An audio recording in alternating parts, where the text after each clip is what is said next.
Hey everybody, Paul Lutz here again from Scarlett Parker. Trying to figure out exactly what I want my first blog post to be about, and I think I'm going to focus on something that I think I've done a very good job at: relationships. I believe that you have to first build a relationship before you can have the right to try to influence anybody to do anything.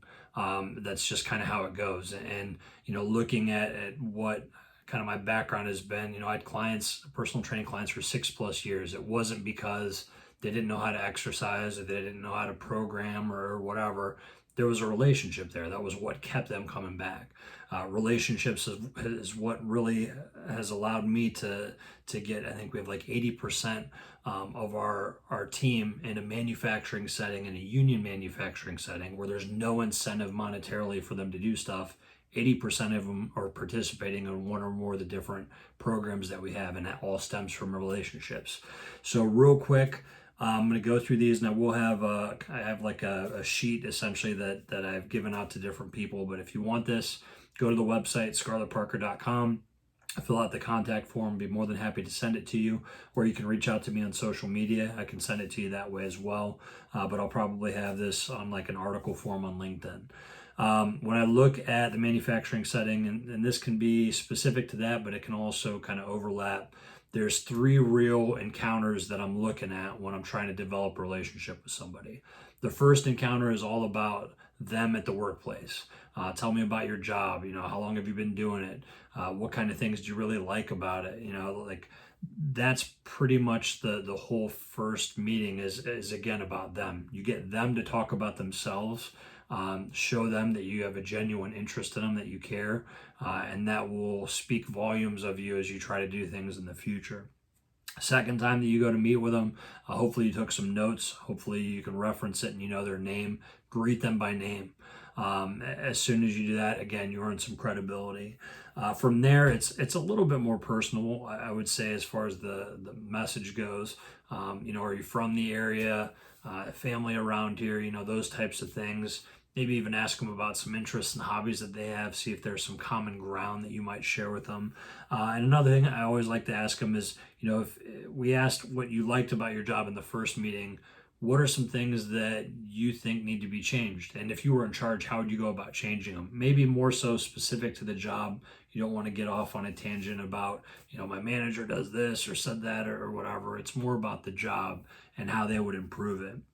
The third meeting, which I think is kind of like the final meeting, at least for me, with really trying to develop that relationship, is figure out what they want. You've introduced yourself maybe a little bit during the first two meetings, but really kind of ask them for their help. Hey, I'm looking to try to develop a culture of health and wellness. I really want to focus on doing things that are going to benefit people. What are some things that you're interested in? Is there something about your health that you would like to change? Are there ways that I could incentivize you or get you to participate in things? What would those things be? What type of health topic or health questions would you ask somebody? What types of people would you want to bring in? And from there, you can kind of really craft the type of program that you're trying to bring in. You don't want to focus on stuff that nobody wants to talk about. I know in our environment, it's stress reduction. Anything we have on stress reduction, we have like no participation. That's a challenge for next year. But a couple other key things real quick. Always, always, always, especially in the plant setting, make sure that you ask them permission to talk. Make sure you're in a safe place away from moving equipment. Don't put yourself at risk or the associate at risk. Always, always, always thank them for their time. Time is valuable, and you want to recognize that.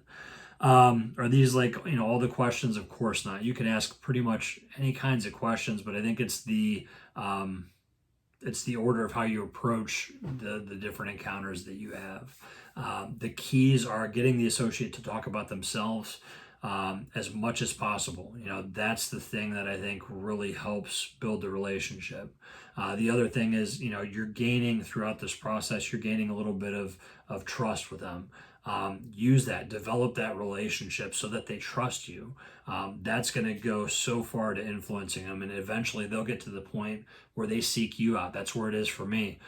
They're seeking me out to answer questions or get them the resources that they need to answer the questions that they have about improving their health. That's kind of just the real gist of it. Again, I have a lot more in detail. If you want to see that, visit the website, scarlettparker.com, fill out the contact form, or reach out to me on the different social media platforms that we're on. And I'll be more than happy to send it to you. Again, no strings attached. I just hope it helps you in some way, shape, or form, help other people. So thanks a lot. And as always, be well, everyone.